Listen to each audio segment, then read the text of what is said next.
The temporal sensors are screaming. A ripple just tore through the Cretaceous sector of the zoo. It's not a malfunction. It's an anomaly. A rare species. The Velox Myrmidon long thought to be little more than clever. Pack hunters this. Changing fast. We're seeing signs of accelerated evolution. They're developing language, using tools, and forming a rudimentary society. Down in the control room, Keeper Lyra is already making a case. She's watching the live feed, her face a mix of awe and concern. She believes they've crossed the threshold. They're no longer just animals. They're sentient beings. And she argues we have a moral obligation to protect them. But in our line of work, protect is a very, very dangerous word. The temporal integrity of the entire timeline is at stake, and the clock is already ticking. The mission briefing is tense. Dr. Talos, our resident temporal physicist, lays it out in stark terms. Any interference, any deviation from the established historical record could cause a catastrophic collapse of the timeline. The very fabric of reality could unravel because of one evolved species. The debate is fierce. Do we preserve this beautiful, impossible anomaly? Or do we uphold our primary directive and restore historical accuracy? It's the ultimate question. Sacrifice a new civilization or risk everything we've ever known. We can't agree, so we split. Lyra will lead an observation team to gather more data to prove their sentience beyond a doubt. I'll be with Talos' squad, preparing containment measures. It's a grim task. We're not just building a fence. We're preparing to erase them from existence if necessary. Stepping into the humid air of the Cretaceous is like entering another world, but today it feels different. Lyra's team pushes through the dense jungle, following the strange energy readings. They find the Myrmidons in a clearing, but they're not just hunting or gathering. They've built something. A shrine. It's made of woven vines, polished stones, and glowing fungi. And at its center, enshrined like a deity, is one of our crashed observation drones. They call it the Sky Beast. The creatures are mimicking the drone's technology, using focused sunlight to spark fires, creating a proto-industrial revolution in a matter of days. As Lyra watches, a young Myrmidon approaches her, unafraid. It makes a series of complex clicks and gestures, pointing at Lyra, then at itself, then at the stars. Lyra understands. It's an introduction. She names it Kekka. The creature shows empathy, curiosity, a soul. The bond is instant and profound.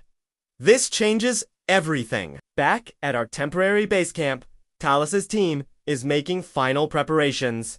The Chronopulse device is armed and ready. It is designed to emit a targeted temporal wave that will reset the entire region to its original state, effectively wiping the Myrmidons' accelerated evolution from the timeline. It's a clean, surgical strike. As the final countdown begins, Lyra's voice crackles over the comms. Desperate, she's pleading for a delay, for more time. She tells Talos about Kekka, about its emotional intelligence, its capacity for moral reasoning. She argues that we can't just delete a species that is asking questions about the universe. The debate rages, but it's cut short. Alive. Priority 1, transmission comes in from the Zoo Council. The message is cold and absolute. Preserve the timeline, no exceptions. The order has been given. The fate of the Myrmidons is sealed. The countdown continues. 10.9.8. Lyra watches Kekka and its people on her monitor. They're gathered around their shrine, their sky beasts, looking up at the heavens. They've just begun their journey and we're about to end it. 7.6. Lyra makes a choice. In a split second, she reroutes a power conduit, sending a feedback loop into the Chronopulse device.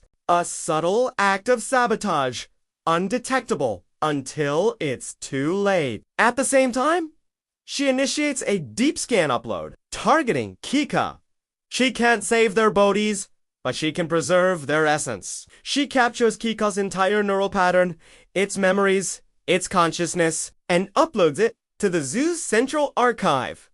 3, 2, 1. The chrono pulse fires, but it sputters, its energy wave dissipating harmlessly. On the other side of the clearing, Talo sees the sabotage on his console. He looks at Lyra's camera feed, at the wonder in her eyes. He says nothing. He just closes the console. Some anomalies, he knows, deserve to live. The zoo has a new exhibit now. It's not a paddock of living creatures, but a quiet, contemplative space called Echoes of Sentience. In the center of the room, a hologram flickers to life. It's Kekka. Visitors approach, and the holographic Myrmidon turns to greet them. It emits a soft, synthesized phrase, a translation of its last recorded thoughts. The first thought it shared with Lyra. It says, "We saw the stars." I often see Lyra standing at the back of the room, watching the visitors' faces light up with wonder. She broke every rule in the book. She risked the timeline, her career, everything. But she knows, and I know, that she didn't just save a species, she saved a soul. And in the silent halls of the zoo, that's a choice worth making. Thanks for watching. If you enjoyed this story, be sure to subscribe for more tailies from the Temporal Zoo.